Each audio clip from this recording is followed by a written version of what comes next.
नमस्कार, जोहार। छत्तीसगढ़ न्यूज में आपका बहुत बहुत स्वागत है। इससे पहले आप न्यूज को कहां से देख रहे हैं, कमेंट में जरूर बताएं। साथ ही चैनल को सब्सक्राइब करना बिल्कुल ना भूलें।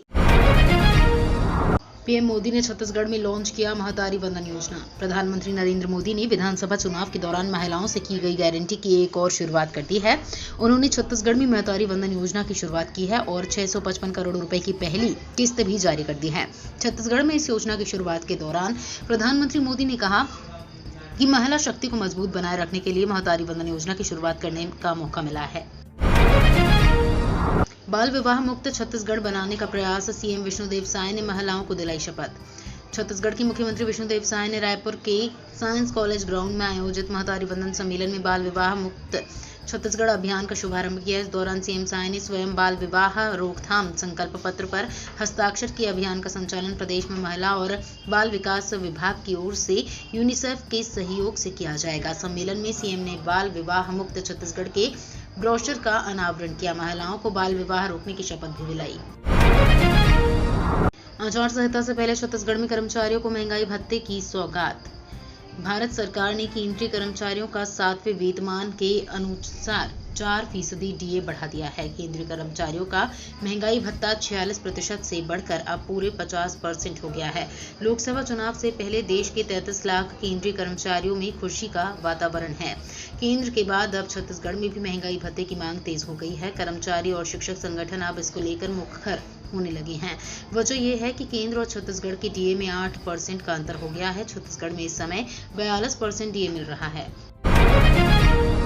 आयुष्मान कार्ड बनाने में छत्तीसगढ़ शीर्ष राज्यों में शामिल। 6 वर्ष में 6.50 करोड़ लोग हुए लाभान्वित। छत्तीसगढ़ में प्रधानमंत्री नरेंद्र मोदी की महत्वाकांक्षी आयुष्मान भारत प्रधानमंत्री जन आरोग्य योजना से लोग काफी लाभान्वित हो रहे हैं। प्रदेश में 2018 से अब तक 6,50,59,465 लोगों का इलाज हो चुका है। आयुष्मान योजना के तहत कार्ड बनाने में देश के सर्वोच्च 10 राज्यों में छत्तीसगढ़ 5वें स्थान पर है। प्रदेश में अब तक 2,15,76,705 करोड़ कार्ड बनाया जा चुका है। इनमें 1,11,20,927 महिलाएं, 1,04,54,504 पुरुष और 1,274 अन्य शामिल हैं। छत्तीसगढ़ की दूसरी सबसे बड़ी लाइब्रेरी तक्षशिला सीएम साय ने किया लोकार्पण। राजधानी रायपुर में के नालंदा लाइब्रेरी की तर्ज पर मोती बाग में नवनिर्मित स्मार्ट रीडिंग जोन सह लाइब्रेरी तक्षशिला का मुख्यमंत्री विष्णुदेव साय लोकार्पण किया। छत्तीसगढ़ की ये दूसरी सबसे बड़ी लाइब्रेरी है। प्रतियोगी परीक्षा की तैयारी करने वाले युवा यहाँ 24 घंटे पढ़ सकेंगे। उन्हें आज से ये सुविधा मिलेगी। अब तक 550 युवाओं ने निर्धारित शुल्क जमा कर सदस्यता ले ली है। करीब 750 सीटर लाइब्रेरी का निर्माण 8.5 करोड़ रुपए से किया गया है। 6 लाख से अधिक लोगों को मिलेगा विश्वकर्मा योजना का लाभ।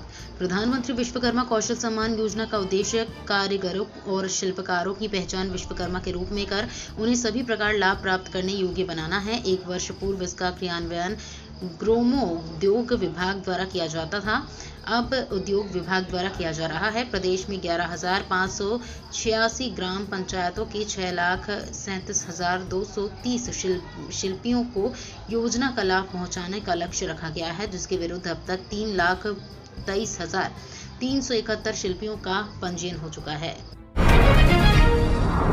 प्रत्याशी घोषित होने के बाद पहली बार राजनांदगांव पहुंचे भूपेश बघेल, कहा इस बार भी आशीर्वाद मिलेगा। छत्तीसगढ़ के पूर्व मुख्यमंत्री भूपेश बघेल राजनांदगांव पहुंचे। कांग्रेस उम्मीदवार घोषित होने के बाद भूपेश बघेल का ये पहला दौरा था। भूपेश बघेल को कांग्रेस ने राजनांदगांव लोकसभा सीट से उम्मीदवार घोषित किया है। यहां मीडिया से चर्चा करते हुए भूपेश बघेल ने बीजेपी सरकार पर जमकर निशाना साधा है। भूपेश बघेल ने कहा कि ये सरकार आम लोगों और किसानों को ठगने का काम कर रही है। राजनांदगांव लोकसभा सीट में भूपेश बघेल का मुकाबला मौजूदा सांसद संतोष पांडे से है। बीजेपी के 43 नेताओं को मिला वाई और एक्स श्रेणी की सुरक्षा। कांग्रेस ने पूछा अन्य दलों को कब मिलेगा। छत्तीसगढ़ में भाजपा सरकार ने बस्तर के 43 बीजेपी नेताओं को वाई+ वाई और एक्स श्रेणी की सुरक्षा दी है।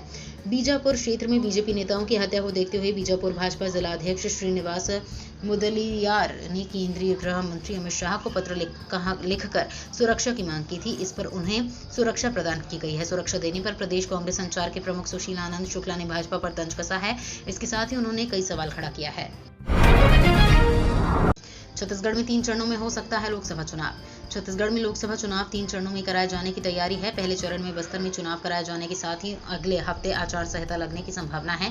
दूसरे चरण में राजनांदगांव, महासमुंद व कांकेर, वहीं तीसरे चरण में दुर्ग, रायपुर, जांजगीर चांपा, कोरबा, सरगुजा, रायगढ़, बिलासपुर सीट पर मतदान हो सकता है। निर्वाचन कार्यालय के अधिकारियों से मिली जानकारी के मुताबिक पिछले चुनावों की स्थिति पर गौर करें तो सभी चरणों के चुनाव के लिए नामांकन भरने के लिए उम्मीदवारों को 1 हफ्ते का समय मिला है। गैस सिलेंडर की कीमत 100 रुपए तक हुई कम, केंद्र सरकार ने लिया फैसला। लोकसभा चुनाव से पहले प्रधानमंत्री नरेंद्र मोदी ने लोगों को बड़ी राहत दी है। केंद्र सरकार ने घरेलू गैस के दाम में 100 रुपए कमी की है। अब घरेलू गैस 883 रुपए में मिलेगा, जबकि बीते साल घरेलू गैस के दाम में काफी इजाफा हुआ था। वहीं घरेलू गैस के दाम घटने से महिलाएं काफी राहत महसूस कर रही हैं। जानकारी के मुताबिक पीएम उज्ज्वला योजना पर मिलने वाली सब्सिडी 1 साल के लिए बढ़ा दी गई है।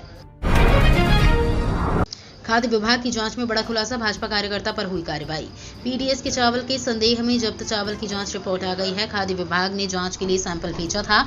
जांच रिपोर्ट में संदेह सही निकला। जब्त चावल के पीडीएस के होने की पुष्टि हुई है। 4 दिन पहले अलग अलग थाना क्षेत्रों में दबिश देकर खाद्य विभाग व पुलिस ने पीडीएस की संदेह में चावल पकड़ा था। इसका सैंपल जांच के लिए भेजा गया था। खाद्य विभाग ने जांच के बाद फाइल कलेक्टर के पास भेज दी है। इसके बाद मामले में आगे की कार्रवाई होगी। छत्तीसगढ़ में आने वाले 4 दिनों में बढ़ेगी गर्मी। छत्तीसगढ़ में आने वाले 4 दिनों में अधिकतम तापमान में बढ़ोतरी की संभावना है। मौसम विभाग के मुताबिक दंतेवाड़ा में दिन का तापमान सबसे ज्यादा 36.8 डिग्री रहा। सबसे कम न्यूनतम तापमान बलरामपुर में 11.5 डिग्री रिकॉर्ड किया गया। टीम इंडिया ने रचा इतिहास, तीनों फॉर्मेट में नंबर 1 पर आई। भारत को इंग्लैंड के खिलाफ टेस्ट सीरीज में 4-1 की जीत से फायदा हुआ है। इस जीत के साथ ही भारतीय टीम आईसीसी टेस्ट रैंकिंग में पहले स्थान पर पहुंच गई है। भारतीय टीम ने ऑस्ट्रेलिया को पीछे कर दिया है। ऑस्ट्रेलियाई टीम अब दूसरे नंबर पर है। वनडे और टी20 में टीम इंडिया पहले से ही टॉप है। इस तरह भारत एक ही समय में तीनों फॉर्मेट में नंबर 1 बन गया है। मोदी सरकार की गूगल फेसबुक को फटकार। मोदी सरकार ने सोशल मीडिया प्लेटफॉर्म गूगल और फेसबुक के कामकाज को लेकर नाराजगी जाहिर की है। आईटी मंत्री अश्विनी वैष्णव ने कंपनियों को चेतावनी देते हुए कहा कि ऐसा नहीं चलेगा कि सोशल मीडिया प्लेटफॉर्म पर कुछ भी पोस्ट होता रहे। कंपनियों को अपनी जिम्मेदारी निभानी होगी। उन्हें देखना होगा कि उनके प्लेटफॉर्म पर क्या पोस्ट हो रहा है और क्या नहीं। भारत और EFTA के बीच हुआ $100 अरब का फ्री ट्रेड एग्रीमेंट। भारत और 4 देशों के यूरोपीय संगठन EFTA के बीच आज फ्री ट्रेड एग्रीमेंट होने जा रहा है। इस समझौते में गुड्स, सर्विसेज और इन्वेस्टमेंट शामिल हैं। इन सदस्य देशों में आइसलैंड, लाइकेस्टाइन, नॉर्वे और स्विट्जरलैंड शामिल है। इस एग्रीमेंट के भारत और इन देशों के बीच वस्तुओं, सेवाओं और निवेश में व्यापार आसानी से बढ़ाया जा सकेगा।